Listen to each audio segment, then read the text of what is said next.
Bharatiya Janata party के कहने का मतलब क्या है? भारतीय जनता पार्टी गलत को गलत कहने का अधिकार रखे तब न वो गलत को सही बनाने का काम करती है और सही को गलत बनाने का काम करती है। कि जो विपक्ष में होते हैं उन पर आप चार्जशीट दायर करते हैं, उन पर हर तरह का प्रताड़ना का मामला बनाते हैं और यही जब आपके साथ चले जाते हैं तो उनके सारे मामले आप बंद कर देते हैं। अभी उनके ब्रजभूषण शरण सिंह पर चार्जशीट हुआ है, क्यों नहीं उनसे इस्तीफा लेते हैं, पार्टी से क्यों नहीं निकालते हैं? दोहरी राजनीति, दोहरी सोच भारतीय जनता पार्टी की राजनीति का आधार रहा। ये भारतीय जनता पार्टी को बोलने का और इसके संबंध में कोई बात कहने का नैतिक अधिकार नहीं है। ये बात आप नौजवानों के रोज़गार के मुद्दे पर पूछिए कि केंद्र में 2 करोड़ रोज़गार हर साल देने का वादा किए थे, 9 साल सरकार को हो गया, 18 करोड़ रोज़गार कहाँ गया? इस पर इनके पास कोई जवाब नहीं है। भारतीय जनता पार्टी हम दो हमारे दो की नीतियों पर चलती है। 2 बेचने वाले, 2 खरीदने वाले, यही इनकी राजनीति का आधार है, इसके अलावा कुछ नहीं। विधानसभा सत्र का आज तीसरा दिन था और तीसरे दिन भी कुछ इस प्रकार से सदन में देखा गया कि हंगामा विपक्ष ने इतना बोला कि सदन 35 मिनट से ज़्यादा नहीं चल पाई।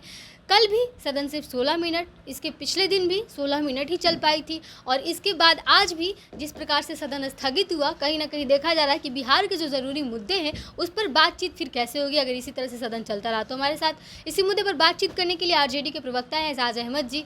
सदन तो चल ही नहीं रहा, मानसून सत्र चल रहा है, 3 दिन ऐसे ही निकल गया।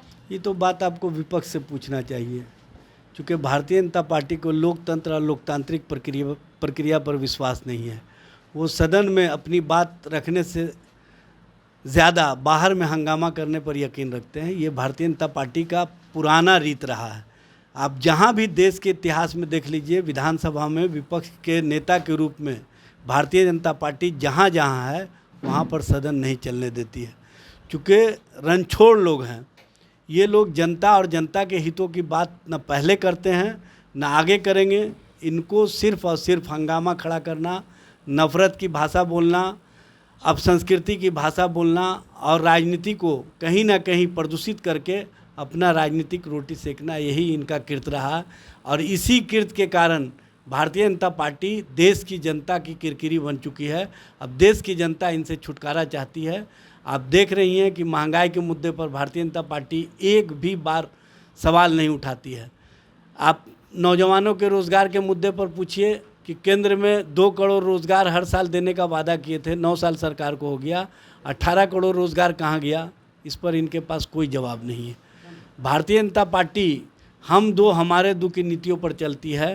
2 बेचने वाले, 2 खरीदने वाले, यही इनकी राजनीति का आधार है, इसके अलावा कुछ नहीं है।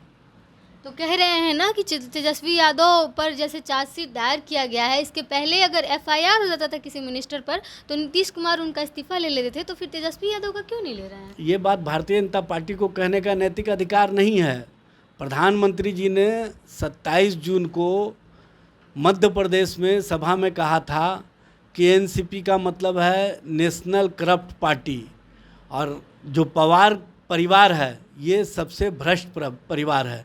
छगन भुजबल का नाम लिए, मुंडे का नाम लिए, हसन मुशर्रफ का नाम लिए, अन्य लोगों का नाम लिए, और जिन जिन लोगों का इन्होंने नाम लिया कि 70,000 करोड़ घोटाले के आरोपी ये लोग हैं, वो 70,000 करोड़ के घोटाले के सारे आरोपी इनके साथ गलबहिया कर रहे हैं। इनके वॉशिंग मशीन में चले गए, सारे भ्रष्टाचारी सदाचारी हो गए, सारे भ्रष्टाचारी शिष्टाचारी हो गए।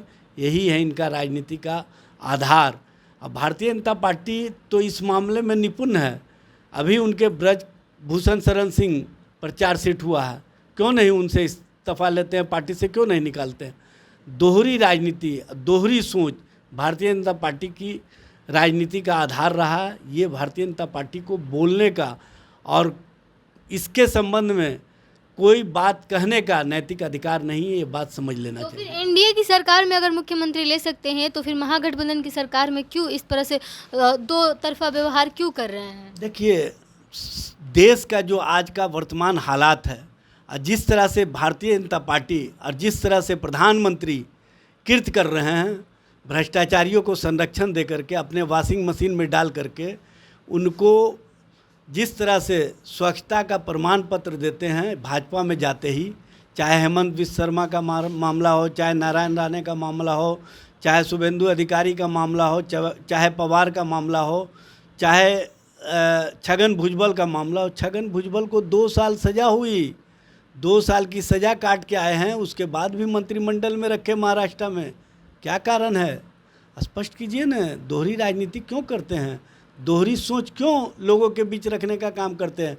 भ्रम की राजनीति अब नहीं चलेगी। देश की जनता भी समझ चुकी है कि जो विपक्ष में होते हैं उन पर आप चार्जशीट दायर करते हैं, उन पर हर तरह का प्रताड़ना का मामला बनाते हैं, और यही जब आपके साथ चले जाते हैं तो उनके सारे मामले आप बंद कर देते हैं, और उनको जो जो पदों पर सुशोभित करना उन पदों पर सुशोभित करते हैं। लेकिन ये सर बीजेपी तो कह रही है कि तेजस्वी यादव नीतीश कुमार पर दबाव बना रहे हैं। भाई बीजेपी कह रही है तो बीजेपी सबसे पहले ये जवाब देना है कि क्यों लिया अजीत पवार को मंत्रिमंडल में, क्यों लिया छगन भुजबल को मंत्रिमंडल में, क्यों हेमंत विश्व शर्मा को अपने साथ रखे हुए है? स्पष्ट करें न। भारतीय जनता पार्टी के कहने का मतलब क्या है? भारतीय जनता पार्टी गलत को गलत कहने का अधिकार रखे तब न। वो गलत को सही बनाने का काम करती है और सही को गलत बनाने का काम करती है। यही राजनीति उसका रहा है।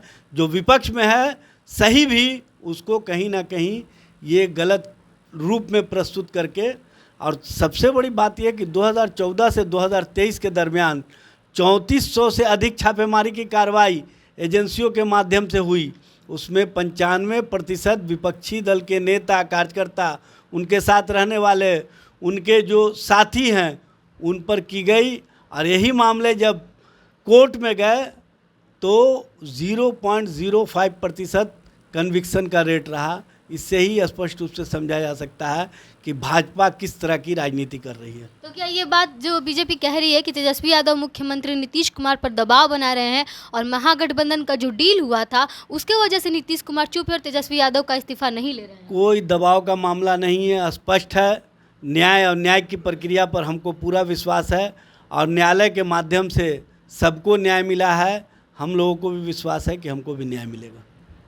चलिए, तो तेजस्वी यादव पर चार्जशीट दायर किया गया है और विधानसभा में इसका देखा जा सकता है कि किस प्रकार से विपक्ष जो है वो लगातार कुर्सियां पटकी जा रही हैं। विधानसभा में आए दिन हंगामा किए जा रहा है, और किसी भी दिन बिहार विधानसभा का सत्र जो है वो सही से नहीं चल पा रहा है। रोज़ रोज़ सत्र को स्थगित कर दिया जा रहा है विपक्ष के हंगामे की वजह से, और विपक्ष जो है वो अड़ी हुई अपनी बात पर कहती है कि जब तक उप मुख्यमंत्री तेजस्वी यादव इस्तीफा नहीं देंगे और जब तक मुख्यमंत्री नीतीश कुमार तेजस्वी यादव का इस्तीफा नहीं मांगेंगे तब तक विपक्ष ऐसे ही हंगामा करेगा। और इसको लेकर के कल जो है बीजेपी का गांधी मैदान से विधानसभा तक का मार्च भी है, जिसमें वो मुख्यमंत्री नीतीश कुमार और तेजस्वी यादव के खिलाफ नारेबाजी करेंगे और उप मुख्यमंत्री तेजस्वी यादव के इस्तीफे की मांग भी करेंगे। फिलहाल इस पर देखना यह रहेगा कि आगे विधानसभा सत्र का क्या हाल होता है। तब तक के लिए बने रहिए हमारे साथ। देखते रहिए। बहुत बहुत धन्यवाद।